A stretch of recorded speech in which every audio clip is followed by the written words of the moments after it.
অর্জুন সিং বিজেপিতে যোগ দেওয়ার পর নৈহাটির বিজেপি সংগঠনে বড়সড় ভাঙন।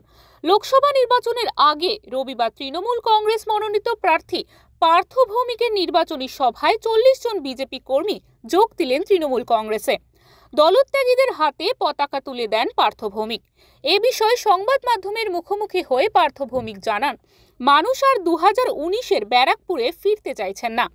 পাশাপাশি তিনি আরও বলেন, অর্জুন সিং যদি বিজেপির প্রার্থী হয় তাহলে ব্যারাকপুরে আর বিজেপি করার লোক থাকবে না। 2019 ব্যারাকপুরের বুকে ফেরাতে চাইছে না, বলছি এই জন্য কি বিজেপি থেকে সব কেউ আর চাইছে না। এবার দেখুন না, আমি চাই যদি আমার বন্ধু বিজেপির ক্যান্ডিডেট হয়, বিজেপি করার লোক আর ইসে থাকবে না ব্যারাকপুরে, সব চলে আসবে। অলরেডি নব্য আদি দ্বন্দ্ব লেগে গেছে। আমি ওসব জানি না। অর্জুন সিং যদি বিজেপির ক্যান্ডিডেট হয়, বিজেপি করার লোক ব্যারাকপুরে থাকবে না, দলে দলে সব উল্টো দিকে চলে আসবে। দাদা 40 জন কি সক্রিয় ভূমিকা পালন করতো দাসপাড়ায়। আমি দাসপাড়ায় হাঁটতাম। দাদা সিএ হয়েছে, এর এফেক্টটা কি পড়বে? 2019 সালে হয়েছে, 2024 অবধি ইমপ্লিমেন্ট করতে পারিনি ইলেকশনের আগে। ব্যারাকপুর থেকে প্রতীতি ঘোষের রিপোর্ট, ওঙ্কার বাংলা।